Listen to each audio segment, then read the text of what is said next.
Pernah dahulu hadirin yang dimuliakan Allah, salah satu episode dalam sejarah agama ini adalah ketika agama ini berbenturan dengan kekuatan Persia. Dan waktu itu hadirin yang dimuliakan Allah, dunia dikuasai Persia dan Romawi. Persia menguasai Irak modern hari ini, kemudian Iran, kemudian Afghanistan, Baluchistan di Pakistan sana, sampai ke daerah Asia Tengah. Sementara Romawi menguasai Turki modern, Balkan, utara dari Afrika Utara, dan mereka adalah dua negara adidaya ketika itu. Sampai kemudian Allah takdirkan kaum muslimin berhasil menjatuhkan dan merobohkan kekuatan Persia. Ketika itulah hadirin yang dimuliakan Allah, panglima tertinggi Persia mengirimkan surat yang ditujukan kepada pimpinan kaum muslimin atau panglima tertinggi kaum muslimin ketika itu, agar dikirim utusan. Karena panglima tertinggi Persia ingin berkomunikasi dengan kaum muslimin. Ketika itu panglima Persia dipimpin oleh seorang jenderal namanya Rustum. Dikirimlah seorang sahabat mulia, Sa'id bin Rabi'. Datanglah Sa'id bin Rabi' ke hadapan Rustum.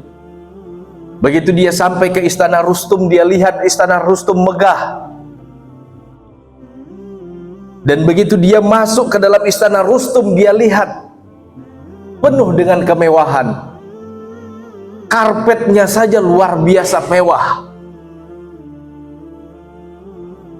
Itulah yang menyebabkan kemudian Sa'ad bin Rabi' menancapkan tombaknya di karpet. Dia seret tombaknya tersebut, robek karpet Persia.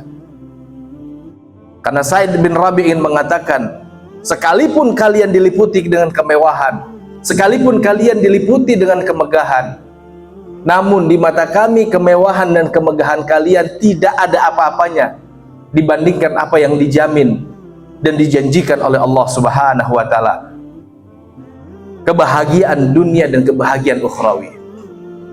Nah, pada saat itulah kemudian Rustum ingin bertanya, "Ma ja'abikum," kata Rustum kepada Sa'id bin Rabi' sebagai utusan kaum muslimin, sebenarnya apa misi kalian datang ke tanah Persia? Sebenarnya apa tujuan kalian berperang dengan negara Persia? Maka kemudian Sa'id bin Rabi' hadirin yang dimuliakan Allah sebagai utusan kaum muslimin, beliau menjelaskan, dan ini adalah sesuatu yang jelas bagi setiap kaum muslimin, visi kita. Kata Sa'id bin Rabi', kami datang linukhrid man sya'a min ibadatil ibad ila ibadati rabbil ibad. Kami datang jauh-jauh dari tanah Arab, melintasi gurun. Kami datang kemari hanya untuk mengeluarkan orang-orang dari peribadatan kepada sesama manusia menuju peribadatan kepada Allah Subhanahu wa Ta'ala. Karena pada saat itu hadirin, dengan sistem kelas, dengan kekayaan yang hanya dipegang oleh para penguasa dan pengusaha, ada masyarakat-masyarakat kecil yang mereka diperbudak, baik dengan sistem maupun dengan keadaan, baik dengan regulasi ataupun karena memang sudah tidak bisa menghindar dengan kenyataan. Dan kaum muslimin datang untuk mengeluarkan masyarakat-masyarakat yang diperbudak itu. Ini poin pertama, nanti kita akan urai. Poin kedua, linukhrid man sya'a. Kami datang agar kami bisa mengeluarkan orang-orang yang mereka terzolimi min jauril adyan ila adlil Islam. Kami keluarkan mereka dari zolimnya isme-isme palsu, dari zolimnya agama-agama palsu itu yang mengelabui orang, tapi pada hakikatnya adalah kezoliman, menuju keadilan Islam. Dan poin yang ketiga hadirin, linukhrid man sya'a min doikid dunya ila si'atiha. Kami datang jauh-jauh kemari ingin mengeluarkan orang-orang dari himpitan dunia, dari sempitnya dunia menuju kesejahteraan yang dijanjikan oleh Islam. Maka 3 poin ini hadirin yang dimuliakan Allah adalah 3 poin penting sebagai ciri khas kaum muslimin sebagai indikator kalau kaum muslimin itu sesuai dengan visi ajaran yang dibawa oleh Nabi Shallallahu Alaihi Wasallam dan para nabi dan rasul. Bahwa tidak ada satu nabi pun kecuali hadirin yang dimuliakan Allah, visi dakwahnya adalah dakwah tauhid, mendakwahkan agar manusia mentauhidkan Allah. Dan di antara bentuk kezaliman yang paling parah, di antara bentuk kesyirikan yang paling parah adalah ketika memaksa manusia tunduk taat kepada manusia yang lain dengan diciptakannya aturan-aturan yang memaksa mereka untuk menghalalkan apa saja yang Allah haramkan dan mengharamkan apa saja yang Allah halalkan. Maka hadirin yang dimuliakan Allah, ingat Allah Subhanahu wa taala berfirman dalam surah An-Nahl surat 16 ayat 36, "Walaqad ba'atsna fi kulli ummatir rasula an i'budullaha wajtanibut taghut." Dan sungguh kami telah utus pada tiap-tiap umat rasul yang mendakwahkan sembahlah Allah saja dan jauhilah taghut. Ma huwa taghut? Apa taghut itu? Taghut itu adalah tuhan-tuhan palsu yang disembah selain Allah.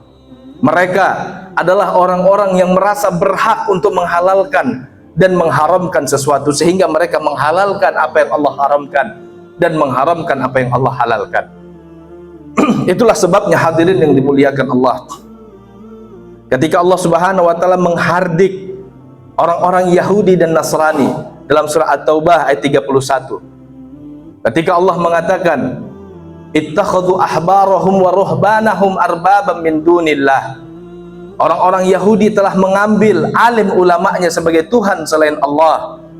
Orang-orang Yahudi telah mengambil alim ulamanya sebagai Tuhan selain Allah. Orang-orang Nasrani telah mengambil ar-ruhban, rahib-rahibnya, ahli-ahli ibadahnya Tuhan selain Allah. Mereka jadikan ulama mereka Tuhan selain Allah. Mereka jadikan ahli ibadah mereka Tuhan selain Allah.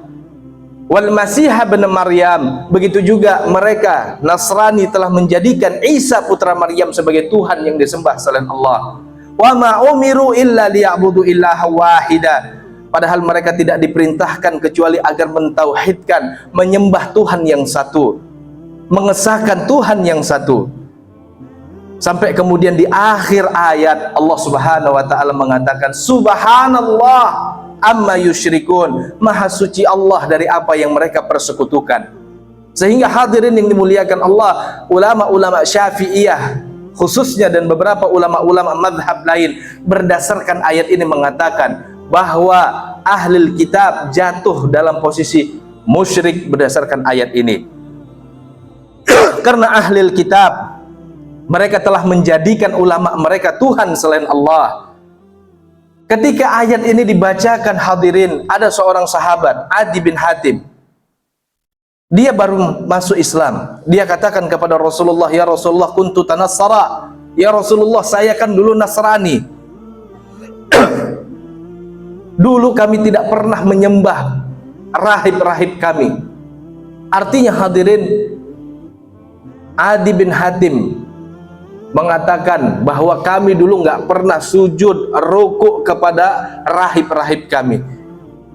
Kata Rasulullah Sallallahu Alaihi Wasallam menjelaskan kepada Adi bin Hatim, Rasulullah mengatakan, alaisu idza ahallu al-harama fatuhallilunahu, bukankah rahib-rahib kalian itu ketika menghalalkan apa yang Allah haramkan kalian pun mengikuti sehingga kalian menghalalkan apa yang Allah haramkan.